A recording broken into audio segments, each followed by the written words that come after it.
Hi అండి. Welcome back to my channel Arunasri అండి. అందరూ బాగున్నారు. నేనైతే చాలా బాగున్నానండి. మీరందరూ కూడా బాగుండాలని మనస్ఫూర్తిగా కోరుకుంటున్నానండి. ఇదేంటి కర్రీ అనుకుంటున్నారా?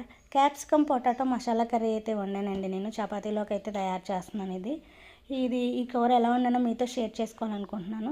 ఫస్ట్ అయితే నేను 2 ఉల్లిపాయలు తీసుకొని చిన్న ముక్కలు కట్ చేసుకున్నానండి. పచ్చిమిరపకాయని 2 టమాటాలు కూడా అలాగే ముక్కలు కట్ చేసుకున్నాను. ఇందులోకి క్యాప్సికమ్ పొటాటో ముక్కలు అయితే చిన్నవి కాదు పెద్దవి కాదు మీడియం సైజులో అయితే కట్ చేసుకున్నాను. ఇందులో తర్వాత గరం మసాలా రెడీ చేసుకోవడానికి కొంచెం ధనియాలు, 1 స్పూన్ ధనియాలు, 1 స్పూన్ జీలకర్ర, 2 యాలకులు, 2 లవంగాలు, చెక్క ముక్క, గసగసాలు, అల్లం వెల్లుల్లిపాయి, తర్వాత వేరుశెనగ గుళ్ళు కూడా వేపుకొని తీసుకున్నానండి పొట్టు తీసేసి. ఇందులోనే జీడిపప్పు కూడా తీసుకోవచ్చండి, పచ్చి కొబ్బరి ఇవన్నీ తీసుకొని మిక్సీ అయితే నేను పట్టేసి పక్కన ఉంచానండి. స్టవ్ ఆన్ చేశానండి. స్టవ్ ఆన్ చేసి పెనం అయితే పెట్టాను.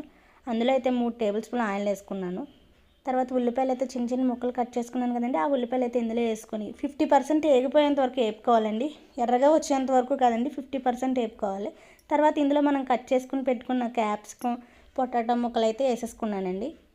ఈ ఉల్లిపాయలు ఈ పొటాటాలు కూడా మగ్గేంత వరకు ఒక 10 నిమిషాలు అయితే బాగా కలుపుకొని మగ్గనివ్వాలండి. ఇప్పుడు ఈ మిగతా 50% ఈ ఉల్లిపాయలు పొటాటాలు క్యాప్సికమ్ కలిపి వేగుతాయండి. బాగా కలుపుకొని అయితే నేను మూత పెట్టుకున్నాను. మూత పెట్టుకున్న తర్వాత ఇప్పుడు ఓపెన్ చేసి చూస్తున్నానండి. మూత తీసి మగ్గాయండి.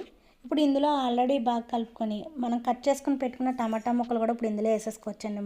వేసేసుకున్నానండి. నేనైతే టమాటా ముక్కలు కూడా వేసాను. ఇప్పుడు ఇవంతా బాగా కలిపేసుకున్నానండి. కలిసేంత వరకును కలిపేసి అయితే నేను పక్కన మూత పెట్టి ఉంచాను మగ్గేంత వరకును. ఇవి మగ్గిపోయిన తర్వాత ఇందులోనే మనం ఆల్రెడీ పేస్ట్ చేసి పెట్టుకున్నాం కదండి. ఈ పేస్ట్ని అయితే మసాలా పేస్ట్ని అయితే ఇందులో వేసేసుకుందాము.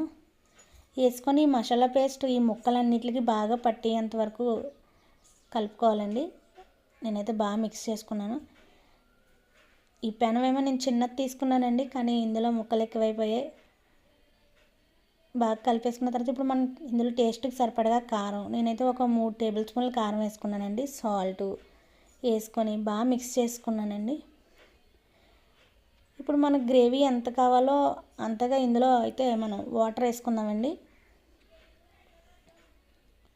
ఆల్రెడీ మనం ఉల్లిపాయలతో పాటు వేగాం కాబట్టి చాలా మట్టుకి ఉడికిపోయాయండి. కొంచెం వాటర్ వేసుకుంటే సరిపోద్ది.